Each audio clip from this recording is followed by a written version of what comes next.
जय श्री राम भक्तों। आशा करता हूँ कि अभी आप सभी लोग सकुशल होंगे।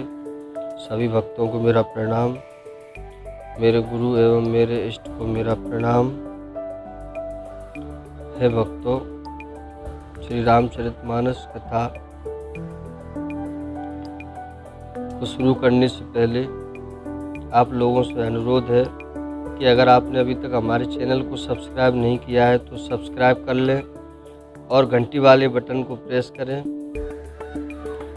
और वीडियो देखने के बाद पसंद करें इसको और लाइक करें, शेयर करें। तो जैसा कि इससे पहले श्री रामचरितमानस कथा में आपने सुना था कि एक मुनि थे जिनका नाम था सुतीक्षण जी। भगवान श्री राम जी उनसे मिल रहे हैं और तब मुनि ने हृदय में धीरज धरकर बार बार चरणों का स्पर्श किया। फिर प्रभु को अपने आश्रम में लाकर अनेक प्रकार से उनकी पूजा की। मुनि कहने लगे, हे प्रभु, मेरी विनती सुनिए। मैं किस प्रकार आपकी स्तुति करूं? आपकी महिमा अपार है और मेरी बुद्धि अल्प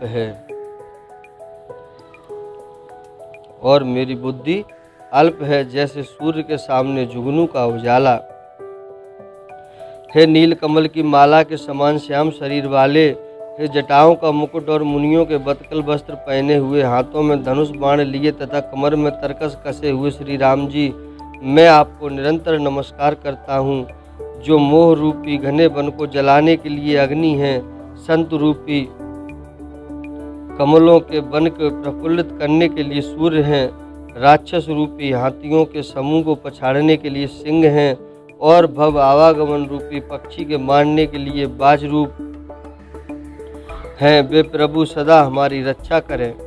हे लाल कमल के समान नेत्र और सुंदर वेश वाले सीता जी के नेत्र रूपी चकोर के चंद्रमा, शिव जी के हृदय रूपी मानसरोवर के बालहंस, विशाल हृदय और भुजा वाले श्री रामचंद्र जी, मैं आपको नमस्कार करता हूँ। जो संशय रूपी सर्प को ग्रसने के लिए गरुड़ है, अत्यंत कठोर तर्क से उत्पन्न होने वाले, विषाद का नाश करने वाले हैं, आवागमन को मिटाने वाले और देवताओं के समूह को आनंद देने वाले हैं, वे कृपा के समूह श्री राम जी सदा हमारी रक्षा करें।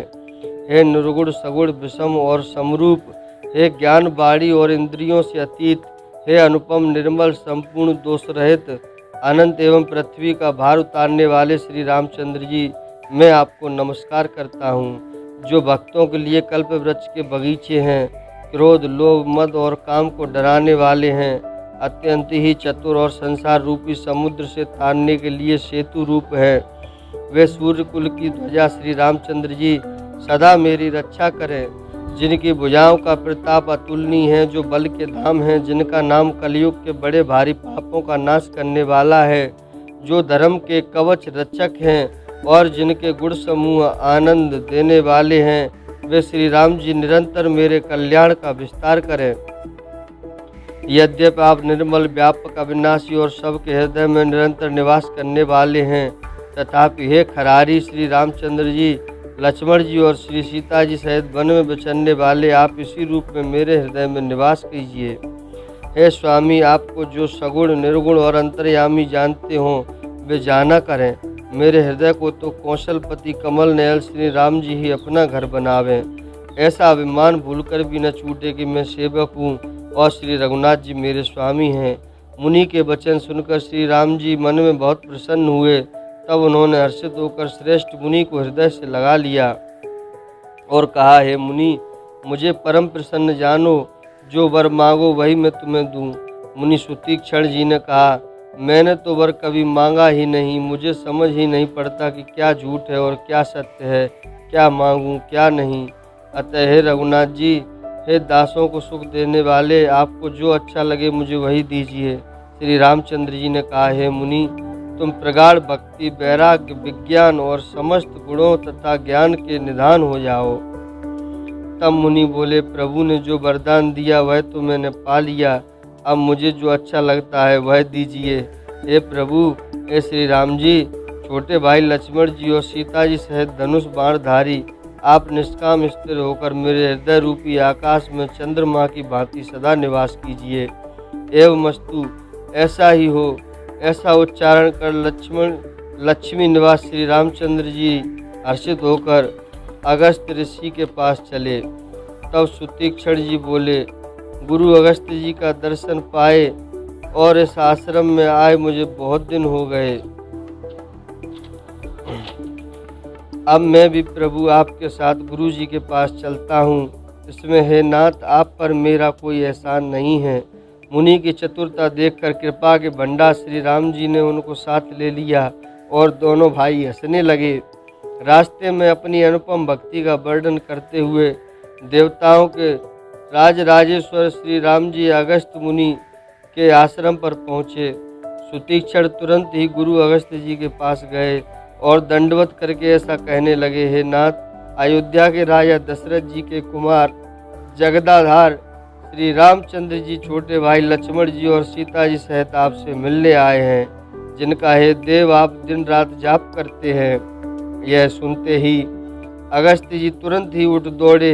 भगवान को देखते ही उनके नेत्रों में आनंद और प्रेम आंसुओं का जल भर आया। दोनों भाई मुनि के चरण कमलों पर गिर पड़े। ऋषि ने उठाकर बड़े प्रेम से उन्हें हृदय से लगा लिया। ज्ञानी मुनि ने आदर पूर्वक कुशल पूछकर उनको लाकर श्रेष्ठ आसन पर बैठाया। फिर बहुत प्रकार से प्रभु की पूजा करके कहा, मेरे समान भाग्यवान आज दूसरा कोई नहीं है। वहाँ जहाँ तक जितने भी अन्य मुनिगण थे, सभी आनंद कंद श्री राम जी के दर्शन करके हर्षित हो गए। मुनियों के समूह में श्री रामचंद्र जी सबकी ओर सम्मुख होकर बैठे हैं, अर्थात प्रत्येक मुनि को श्री राम जी अपने ही सामने मुख करके बैठे दिखाई देते हैं और सब मुनि टकटकी लगाए मुख को देख रहे हैं। ऐसा जान पड़ता है मानो चकोरों का समुदाय शरद पूर्णिमा के चंद्रमा की ओर देख रहा हो। तब श्री राम जी ने मुनि से कहा, हे प्रभु, आपसे तो कुछ छिपाव है नहीं। मैं जिस कारण से आया हूँ आप जानते ही हैं। इसी से हे तात, मैंने आपसे समझा कर कुछ नहीं कहा। हे प्रभु, अब आप मुझे वही मंत्र सलाह दीजिए जिस प्रकार मैं मुनियों के द्रोही राक्षसों को मारूं। प्रभु के वाणी सुनकर मुनि मुस्कुराए और बोले, हे नाथ, आपने क्या समझकर मुझसे यह प्रश्न किया? हे पापों का नाश करने वाले, मैं तो आप ही के भजन के प्रभाव से आपकी कुछ थोड़ी सी महिमा जानता हूँ। आपकी माया कूलर के विशाल वृक्ष के समान है, अनेकों ब्रह्मांड के समूह ही जिसके फल हैं। चर और अचर जीव गूलर के फल के भीतर रहने वाले छोटे छोटे जंतुओं के समान उन ब्रह्मांड रूपी फलों के भीतर बसते हैं और वे अपने उस छोटे से जगत के सिवा दूसरा कुछ नहीं जानते। उन फलों का भक्षण करने वाला कठिन और कराल काल है, वह काल भी सदा आपसे भयभीत रहता है। उन्हीं आपने समस्त लोकपालों के स्वामी होकर भी मुझसे मनुष्य की तरह प्रश्न किया है। कृपा के धाम, मैं तो यह वर मांगता हूँ कि आप श्री सीता जी छोटे भाई लक्ष्मण जी सहित मेरे हृदय में सदा निवास कीजिए। मुझे प्रगाढ़ भक्ति, वैराग्य, सत्संग और आपके चरण कमलों में अटूट प्रेम प्राप्त हो। यद्यपि आप अखंड और अनंत ब्रह्म हैं, जो अनुभव से ही जानने में आते हैं और जिनका संतजन भजन करते हैं। यद्यपि मैं आपके ऐसे रूप को जानता हूँ और उसका वर्णन भी करता हूँ, तो भी लौट कर मैं सगुण ब्रह्म में आपके सुंदर स्वरूप में ही प्रेम मानता हूँ। आप सेवकों को सदा ही बढ़ाई दिया करते हैं। इसी से हे रघुनाथ जी, आपने मुझसे पूछा है। हे प्रभु, एक परम मनोहर और पवित्र स्थान है, उसका नाम पंचवटी है। हे प्रभु, आप दंडक वन को जहाँ पंचवटी है पवित्र कीजिए और श्रेष्ठ मुनि गौतम जी के कठोर शाप को हर लीजिए। हे रघुकुल के स्वामी, आप सब मुनियों पर दया करके वहीं निवास कीजिए। मुनि की आज्ञा पाकर श्री रामचंद्र जी वहाँ से चल दिए और शीघ्र ही पंचवटी के निकट पहुँच गए। वहाँ गिद्धराज जटायु से भेंट हुई। उसके साथ बहुत प्रकार से प्रेम बढ़ाकर प्रभु श्री रामचंद्र जी गोदावरी जी के समीप पर्णकुटी छाकर रहने लगे। जब से श्री राम जी ने वहाँ निवास किया तब से मुनि सुखी हो गए। उनका डर जाता रहा। पर्वत वन नदी और तालाब शोभा से छा गए। वे दिनों दिन अधिक सुहावने मालूम होने लगे। पक्षी और पशुओं के समूह आनंदित रहते हैं और भौरे मधुर गुंजार करते हुए शोभा पा रहे हैं। जहाँ प्रत्यक्ष श्री राम जी विराजमान हैं, उस वन का वर्णन सर्पराज शेष जी भी नहीं कर सकते। एक बार प्रभु श्री राम जी सुख से बैठे हुए थे। उस समय लक्ष्मण जी ने उनसे छल रहित सरल वचन कहे, हे देवता, मनुष्य, मुनि और चराचर के स्वामी, मैं अपने प्रभु की तरह अपना स्वामी समझकर आपसे पूछता हूँ। हे देव, मुझे समझाकर वही कहिए जिससे सब छोड़कर मैं आपके चरण रज की सेवा करूँ। ज्ञान, वैराग्य और माया का वर्णन कीजिए और उस भक्ति को कहिए जिसके कारण आप दया करते हैं। हे प्रभु, ईश्वर और जीव का भेद भी सब समझाकर कहिए, जिससे आपके चरणों में मेरी प्रीति हो और शोक, मोह तथा भ्रम नष्ट हो जाए। श्री राम जी ने कहा, हे तात, मैं थोड़े ही में सब समझाकर कह देता हूँ, तो मन, चित्त और बुद्धि लगाकर सुनो। मैं और मेरा, तू और तेरा, यही माया है जिसने समस्त जीवों को बस में कर रखा है। इंद्रियों के विषयों को और जहाँ तक मन जाता है, हे भाई, उस सब को माया जानना। उसके भी एक विद्या और दूसरी अविद्या, इन दोनों भेदों को तुम सुनो। एक अविद्या दुष्ट, दोषयुक्त है और अत्यंत दुख रूप है, जिसके बस होकर जीव संसार रूपी कुएं में पड़ा हुआ है। और एक विद्या जिसके बस में गुण है और जो जगत की रचना करती है, वह प्रभु से ही प्रेरित होती है। उसने अपना बल कुछ भी नहीं है। ज्ञान वह है जहाँ जिसमें मान आदि एक भी दोष नहीं है और जो सब में समान रूप से ब्रह्म को देखता है।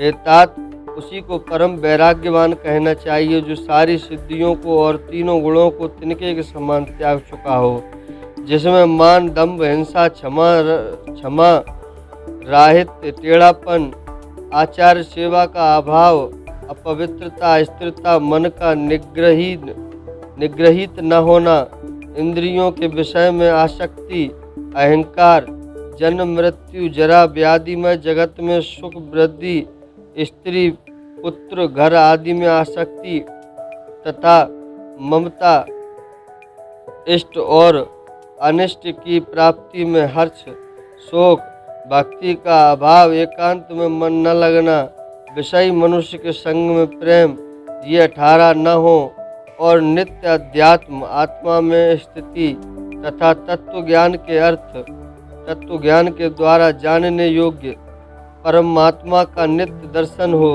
वही ज्ञान कहलाता है। देखिए, गीता के अध्याय में लिखा हुआ है, जो माया को, ईश्वर को और अपने स्वरूप को नहीं जानता, उसे जीव कहना चाहिए। जो कर्मानुसार बंधन और मोक्ष देने वाला, सबसे परे और माया का प्रेरक है, वह ईश्वर है। धर्म के आचरण से वैराग्य और योग से ज्ञान होता है तथा ज्ञान मोक्ष का देने वाला है, ऐसा वेदों ने वर्णन किया है। और हे भाई, जिससे मैं शीघ्र ही प्रसन्न होता हूँ, वह मेरी भक्ति है, जो भक्तों को सुख देने वाली है। वह भक्ति स्वतंत्र है, उसको ज्ञान, विज्ञान आदि किसी दूसरे साधन का सहारा नहीं है। ज्ञान और विज्ञान तो उसके अधीन है। हे तात, भक्ति अनुपम एवं सुख की मूल है और वह तभी मिलती है जब संत अनुकूल होते हैं। अब मैं भक्ति के साधन विस्तार से कहता हूँ। यह सुगम मार्ग है जिससे जीव मुझको सहज ही पा जाते हैं। पहले तो ब्राह्मणों के चरणों में अत्यंत प्रीति हो और वेद की रीति के अनुसार अपने अपने वर्णाश्रम के कर्मों में लगा रहे। इसका फल फिर विषयों से वैराग्य होगा।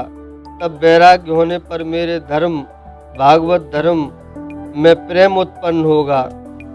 तब श्रवण आदि 9 प्रकार की भक्तियां दृढ़ होंगी और मन में मेरी लीलाओं के प्रति अत्यंत प्रेम होगा।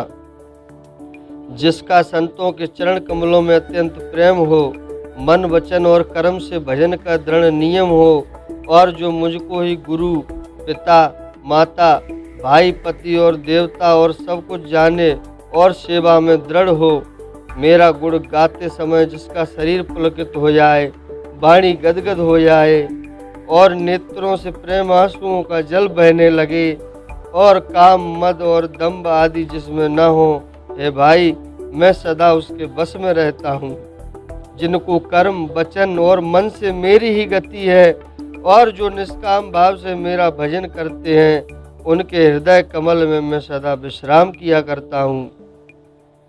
इस भक्ति योग को सुनकर लक्ष्मण जी ने अत्यंत सुख पाया, और उन्होंने प्रभु श्री रामचंद्र जी के चरणों में सिर नवाया। इस प्रकार वैराग्य, ज्ञान, गुण और नीति कहते हुए कुछ दिन बीत गए। शूर्पणखा नामक रावण की एक बहन थी, जो नागिन के समान भयानक और दुष्ट हृदय की थी। वह एक बार पंचवटी में गई और दोनों राजकुमारों को देखकर विकल काम से पीड़ित हो गई। काकभूषुंड जी कहते हैं, हे गरुड़ जी, शूर्पणखा जैसी राक्षसी धर्म ज्ञान शून्य कामान दृष्टि मनोहर पुरुष को देखकर, चाहे वह भाई, पिता, पुत्र ही हो, विकल हो जाती है और मन को नहीं रोक सकती। जैसे सूर्य कांतमणि सूर्य को देखकर द्रवित हो जाती है, ज्वाला से पिघल जाती है, वह सुंदर रूप धरकर प्रभु के पास जाकर और बहुत मुस्कुराकर वचन बोली, न तो तुम्हारे समान कोई पुरुष है, न मेरे समान कोई स्त्री। विधाता ने यह संयोग जोड़ा बहुत विचार कर रचा है। मेरे योग्य पुरुष जगत भर में नहीं है। मैंने तीनों लोकों को खोज देखा, इसी से मैं अब तक कुमारी रही। अब तुमको देखकर कुछ मन माना, चित्त ठहरा है। सीता जी की ओर देखकर प्रभु श्री रामचंद्र जी ने यह बात कही कि मेरा छोटा भाई कुमार है। तब वह लक्ष्मण जी के पास गई। लक्ष्मण जी उसे शत्रु की बहन समझकर और प्रभु की ओर देखकर कोमल वाणी से बोले, हे सुंदरी, सुन, मैं तो उनका दास हूँ, मैं पराधीन हूँ, अतः तुम्हें सुविधा सुख न होगा। प्रभु समर्थ हैं, कौशलपुर के राजा हैं, वे जो कुछ करें उन्हें सब फबता है। सेवक सुख चाहे, भिखारी सम्मान चाहे, व्यसनी जिसे जुए शराब आदि का व्यसन हो, धन और व्यभिचारी शुभ गति चाहे, लोभी यश चाहे और अभिमानी चारों फल अर्थ धर्म काम मोक्ष चाहे, तो ये सभी प्राणी आकाश को दूकर दूध लेना चाहते हैं, अर्थात असंभव बात को संभव करना चाहते हैं। वह लौटकर फिर श्री रामचंद्र जी के पास आई। प्रभु ने फिर उसे लक्ष्मण जी के पास भेज दिया। लक्ष्मण जी ने कहा, तुम्हें वही बरेगा जो लज्जा को तड़ तोड़कर अर्थात प्रतिज्ञा करके त्याग देगा, अर्थात जो निपट निर्लज्ज होगा। तब वह खिसियाई हुई क्रुद्ध होकर श्री रामचंद्र जी के पास गई और उसने अपना भयंकर रूप प्रकट किया। सीता जी को भयभीत देखकर श्री रघुनाथ जी ने लक्ष्मण को इशारा देकर कहा। लक्ष्मण जी ने बड़ी फुर्ती से उसको बिना नाक कान की कर दिया, मानो उसके हाथ रावण को चुनौती दे दी हो। बिना नाक कान के वह विकराल हो गई। उसके शरीर से रक्त इस प्रकार बहने लगा, मानो काले पर्वत से गेरू की धारा बह रही हो। वह विलाप करती हुई खरदूषण के पास गई और बोली, हे भाई, तुम्हारे पौरुष को धिक्कार है, तुम्हारे बल को धिक्कार है। उन्होंने पूछा। तब शूर्पणखा ने सब समझाकर कहा। सब सुनकर राक्षसों ने सेना तैयार की। राक्षस समूह झुंड के झुंड दौड़े, मानो पंखधारी काजल के पर्वतों का झुंड हो। वे अनेकों प्रकार की सवारियों पर चढ़े हुए तथा अनेकों आकार के हैं। वे अपार हैं और अनेकों प्रकार की असंख्य भयानक हथियार धारण किए हुए हैं। उन्होंने नाक कान कटी हुई अमंगल रूपिणी शूर्पणखा को आगे कर लिया। अनगिनत भयंकर अपशगुन हो रहे हैं, परंतु मृत्यु के वश होने के कारण वे सब के सब उनको कुछ गिनते ही नहीं, गरजते हैं, ललकारते हैं और आकाश में उड़ते हैं। सेना देखकर योद्धा लोग बहुत ही हर्षित होते हैं। कोई कहता है, दोनों भाइयों को जीता ही पकड़ लो, पकड़कर मार डालो और स्त्री को छीन लो। आकाश मंडल धूल से भर गया। तब श्री राम जी ने लक्ष्मण जी को बुलाकर उनसे कहा, राक्षसों की भयानक सेना आ गई। जानकी जी को लेकर तुम पर्वत की कंदरा में चले जाओ, सावधान रहना। प्रभु श्री रामचंद्र जी के वचन सुनकर लक्ष्मण जी हाथ में धनुष बाण लिए श्री सीता जी सहित चले। शत्रु की सेना समीप चली आई। यह देखकर श्री राम जी ने हंसकर कठिन धनुष को चढ़ाया।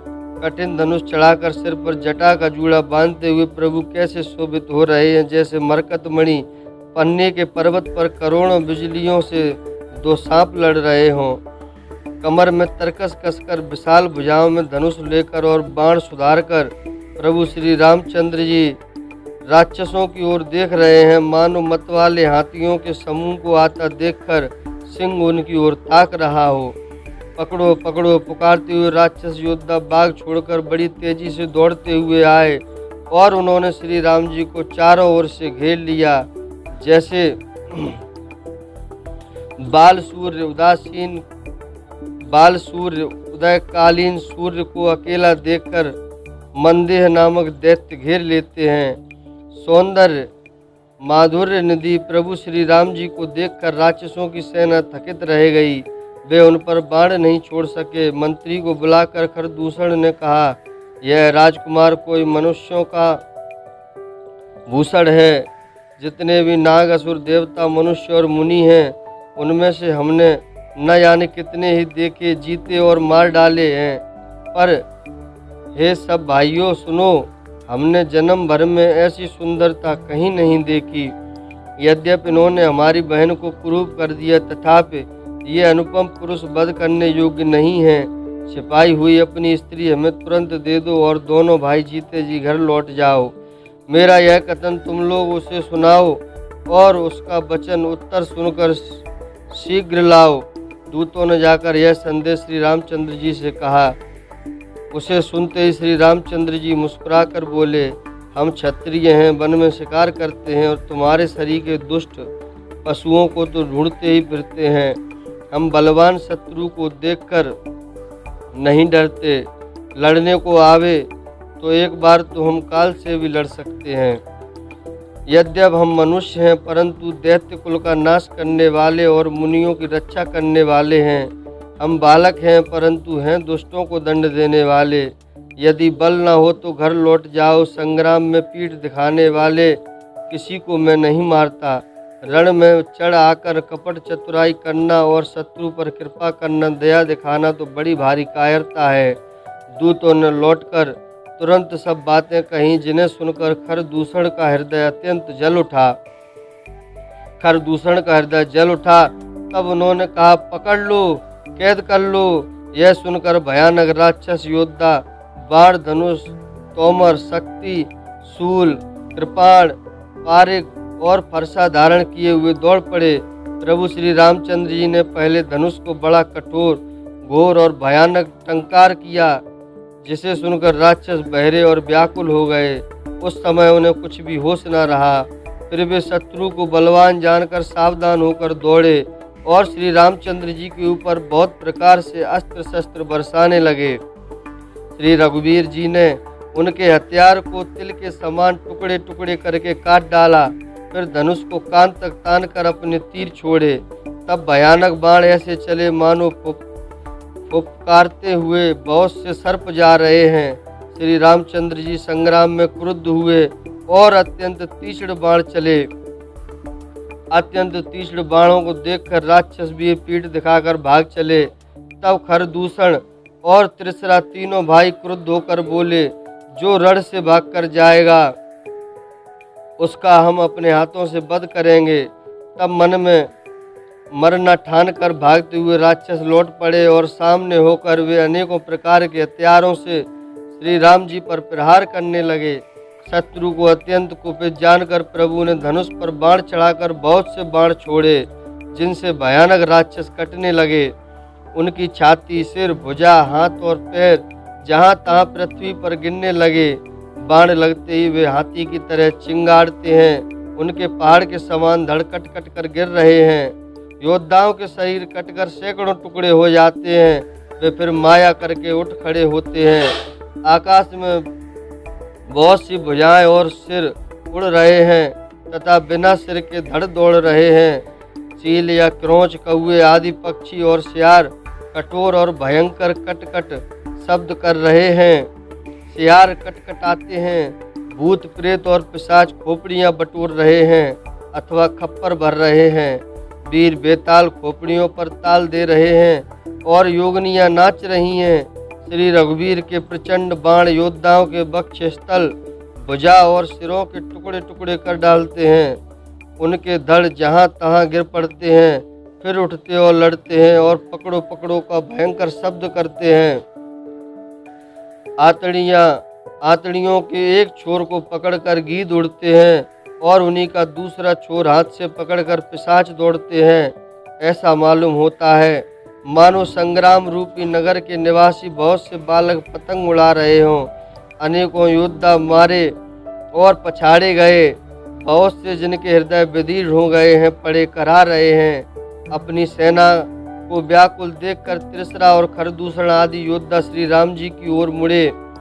अनगिनत राक्षस क्रोध करके बाण, शक्ति, तोमर, फरसा, शूल और कृपाण एक ही बार में श्री रघुवीर पर छोड़ने लगे। प्रभु ने पल भर में शत्रुओं के बाणों को काटकर ललकार कर उन पर अपने बाण छोड़े। सब राक्षस सेनापतियों के हृदय में 10-10 बाण मारे। योद्धा पृथ्वी पर गिर पड़ते हैं, फिर उठकर भिड़ते हैं, मरते नहीं, बहुत प्रकार की अतिशय माया रचते हैं। देवता यह देखकर डरते हैं कि प्रेत राक्षस 14,000 हैं और अयोध्या नाथ जी श्री राम जी अकेले हैं। देवता और मुनियों को भयभीत देखकर माया के स्वामी प्रभु ने एक बड़ा कौतुक किया, जिससे शत्रुओं की सेना एक दूसरे को राम रूप देखने लगी और आपस में ही युद्ध करके लड़ मरी। सब यही राम है, इसे मारो। इस प्रकार राम राम कहकर शरीर छोड़ते हैं और निर्वाण मोक्ष पद पाते हैं। कृपा निदान श्री राम जी ने यह उपाय करके क्षण भर में शत्रुओं को मार डाला। देवता हर्षित होकर फूल बरसाते हैं, आकाश में नगाड़े बज रहे हैं। फिर वे सब स्तुति कर करके अनेकों विमानों पर सुशोभित हुए चले गए। बोलिए श्री रामचंद्र भगवान की जय। तो भक्तों, अब इस कथा को यहाँ पर विराम देते हुए आप सभी के लिए कुशलता की आशा करते हुए आपसे एक अनुरोध करते हैं कि वीडियो को लाइक करें, चैनल को सब्सक्राइब करें, घंटी वाले बटन को प्रेस करें और एक बार फिर से जय श्री राम। धन्यवाद।